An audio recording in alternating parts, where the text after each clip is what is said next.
how does this team build off of this win, and do they do it with Kyler Murray? Yeah, it's going to be a big week of practice for this team. I think that as far as health, outside of Zach Ertz, they probably came out unscathed. We'll see what, Colt McCoy's status is going forward because, like Kyler Murray last week, looked like a hamstring injury in this game, and it's just like rolling your ankle in hoops. Sometimes you can just play right away after it. We saw Kyler's hamstring last week. Right. He played through it. Exactly. And then the next day, and then the next couple days, that's when it becomes sore and maybe you can't go. I think that it's important, and you want your QB1 to play in prime time in the biggest game of the year, potentially evening your record. I'm not evening your record, but to move your record to 5-6. That would be huge. Well, they beat the Niners last year with Colt McCoy. That was that. And with Kyler.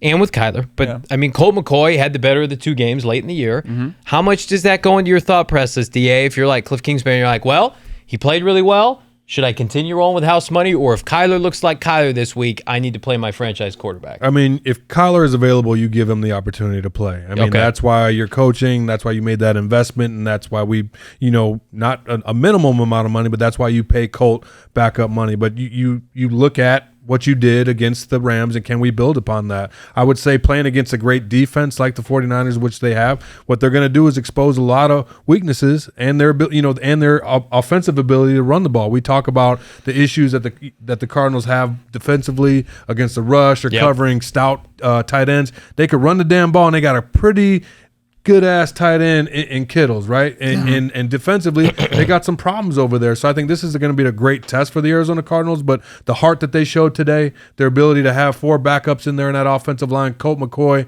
for his ability to execute, be efficient, make good decisions, and lead this team down the football field, everything that you wanted to see. And hopefully Kyler, taking a step back, he could appreciate, this offense, running it at a high level, and learn from Cliff. And I saw in one of the chats, it was like, maybe, Kyler's not coachable and it's a toxic relationship. He can't take criticism. I think it was from Blaine or I think, one of the comments. But I hopefully, Bo, we keep going back to this. Like, yes, everything about this win was great, but we know what this offense can be with a, elite dynamic quarterback. And I think that's what the fans, some of the frustration is from.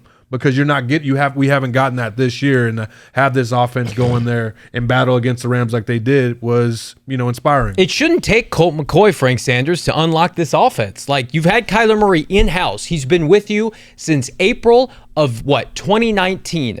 Cliff Kingsbury, figure it out. Make it functional, right? I agree with you. It shouldn't take that, man. It's a hit or miss situation, because I think, like, when you watch the game plans that we've been putting together when Kyler's there, it's been the same. Yep. And then one week when we played New Orleans, it was like, with a totally different. We get D Hop's back, and it's like a totally different offense. Then you went back, and then we went back to two games later, right? So it's just one of those things. Then we come out and play the Rams with another quarterback, and it changes again. And so I think that's one meme. Oh my God! It's like, what are we doing, right? I think that's the go ahead. And I want to get to a comment here. AZ Cardinals, stop hating on Kyler Murray. Well, every week we are in support of Kyler Murray, and really have put it in spite of Cliff Kingsbury. And today, Cliff Kingsbury went out and beat a division rival, a backup versus backup. I mean, McVay got to pick his backup. Like, Cardinals picked Colt McCoy, McVay picked John Wolford. So we're going to go with McVay at face value there. And he beat him and pretty much embarrassed them all 4 quarters today, to the tune of the Rams season might be lost now. The Cardinals very much alive now. And so I think there was a lot of contention, Kyler Murray opting not to play. So now we're challenging both Kyler and Cliff moving forward. Like, we need to fix the common denominator here, Bo, because we're missing something. Yeah, you have to be very humble in your approach as far as the offense through the first 9 weeks. It didn't look right. No. And then for 1 week, you saw a team, not just the offense, but the team perform at its highest level of the season. You got to say, well, what's the difference here? How can I be part of the solution? How can I get in there and operate differently?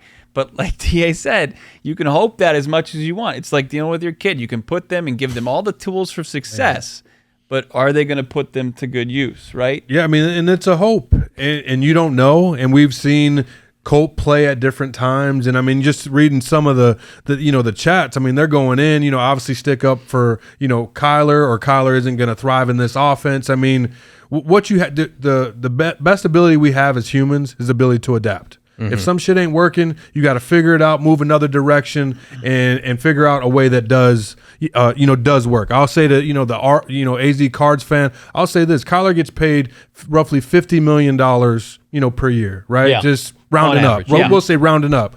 The expectations of getting paid $50 million a year is to show up pretty much every week. Even if you have a bad game, it's like he played his ass off. Yeah. You know what I mean? He played well with $50 million. And when you don't do that, that's what fans are like, yo, hey, what's going on? But then when Cliff, the reason why Kyler and Cliff were, married together, that doesn't work. But then you see the backup come in and be efficient, then you're going to have a natural question of, hey, well, why didn't this work last week? Well, why couldn't we do this with Kyler? That's just natural. No one's hating. No one's trying to point the finger. We're just trying to evaluate and siphon through the process. Like, hey, hopefully they learn from this game and do what they did with, with Colt, with Kyler, because this offense can do major things. Could this be the best thing to happen to Kyler Murray? I think so.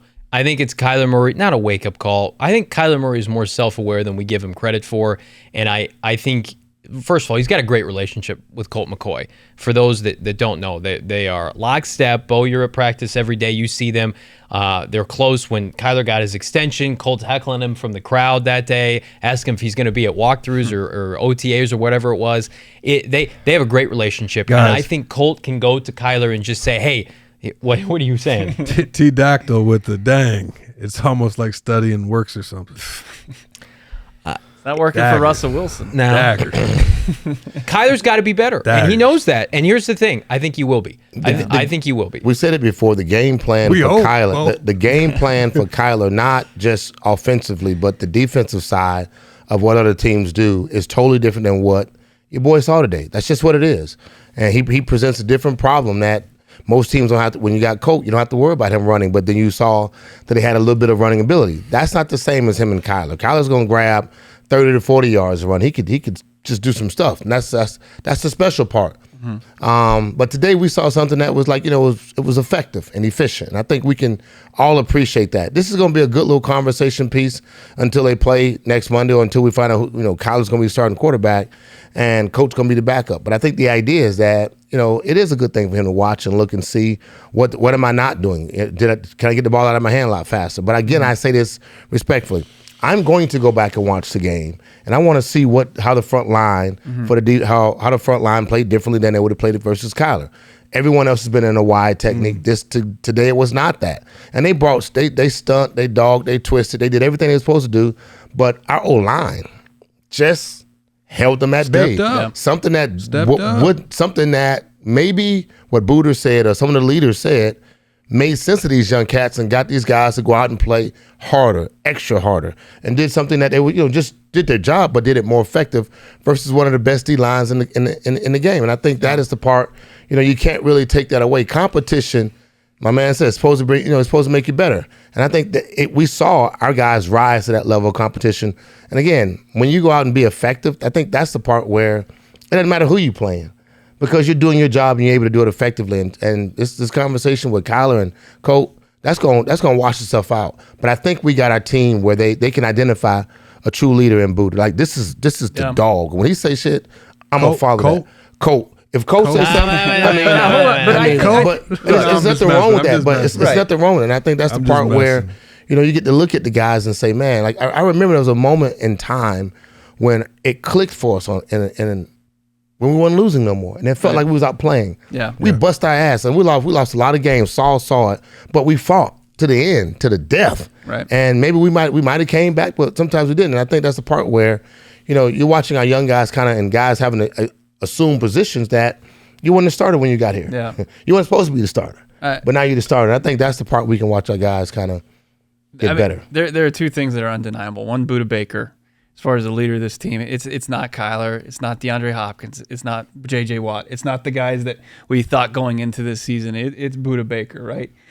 But also what's undeniable is Kyler can't run from his performance from his backup quarterback. I just don't think it's undeniable. It's true. Not in today's game. No, but I mean, and it was a way to win a football game against a bad team, but also set an example for the guy that you need to be to truly have success that you just locked in for. Through 2027, right? 2026. Yeah, and you're making the point for people who said do not extend Kyler yet. He hasn't earned it. if we're having this conversation, and I love Kyler more than anybody, and I've seen what this franchise has tried it out a quarterback before him, but it is an uneasy feeling to say a week, whatever this is, week 11 performance, a week 10 performance with a backup quarterback has to light a fire under your franchise quarterback. I don't want to be in that spot. But you also got to do it without one, having to bench him, and two, getting the dub. I mean, though that's something that you don't usually get the opportunity to do. I mean, sometimes, franchises have to make tough decisions and bench guys. I'm glad it didn't come to that. Now you can have an opportunity to learn from something and improve something, especially with a guy that you have a $99 million dead cap for next season. He ain't going anywhere. He's not being traded. It's an opportunity for him now. What he's going to do with it, that's going to be huge to see. I can't wait to see the Hard Knocks to see how this team prepared for this week.